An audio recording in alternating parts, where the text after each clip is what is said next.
Hello guys, tutorial tayo tungkol sa paggawa ng ngipin ano. Kasi merong nag-comments doon sa comment section ko, doon sa in-upload ko dating video na gumagawa ako ng sarili kong pustiso.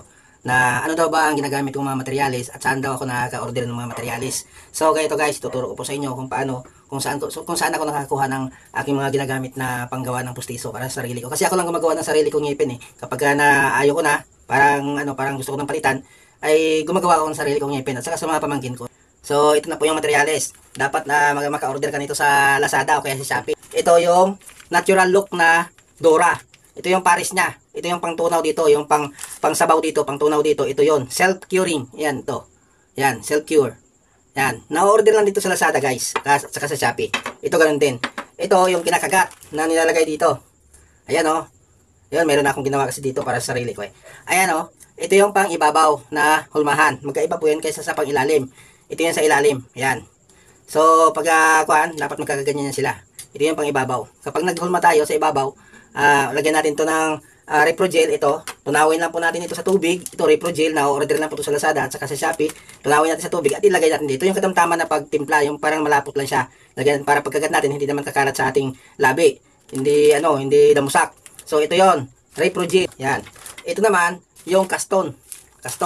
Ganun din po ang pag-order. Ito siya ang mangyayari. Ito siya, yan.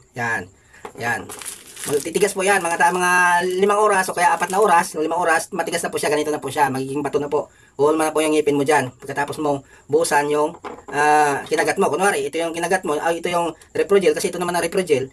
Pag nilagay mo dito, nakaganyan siya, pagkagat mo, magmamarka po lahat ang ngipin mo dyan. Ayan. At ang ngipin na yan, na nakamarka dyan, bubuhusan mo po ng tinimpla mo na Kaston. Ito, tubig lang panghalo dito.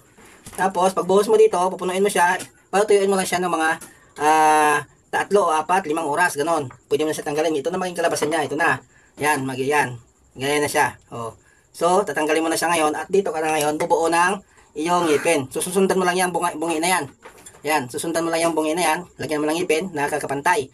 Yan. Ganon din kung magagawa ka ng ng mga braces. Yan, magbe-brace ka sa ngipin mo. Ito, ma-order lang din dito sa Lazada o kaya sa Shopee. Yan, itong magaspang na stainless na ito. Yan, pag tupi-tupiin mo lang to, meron ka ng brace sa ngipin mo na murang-mura. Hindi ka nagagastos sa napakamahal dun sa dentista. Ganon din sa paggawa ng ngipin. Hindi ka na magagastos na napakamahal. Ito, so ito, pwede mong gamitin ito pang brace ng ngipin.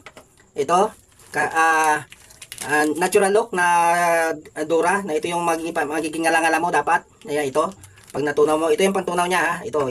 Yan, sila magkapares niyan. Ito yung masakit sa ilong, magaspang ka ang ang amoy nito. Kaya dapat nakamask ka pag gagawa ka. Hindi mo dapat sisingho to, masama sa kalusugan. Ayan, dapat meron kang gunting at meron ka rin panghalo. Yan, kasi ito guguntingin mo ito eh. Ayan oh, guguntingin mo yan. Saka ito yung panghalo mo. Dapat meron kang haluan kahit na haluin mo dito. Ayan oh. Yan. Yan dapat ito naman pang bracing. Yan, pang brace mo sa ngipin mo. Kung wala kang magawa, magtupi-tupi ka diyan. Kailangan mo naman ng plies, yung mga long nose, pwede mo na gamitin dito pang tupi-tupi. Yan. So yun, sana guys ay nakapag-share ako sa inyo ng kapaki-pakinabang na bagay para sa atin. At palambing naman ako diyan ng konting like and share at pa-subscribe na rin sa aking YouTube channel. Bye-bye.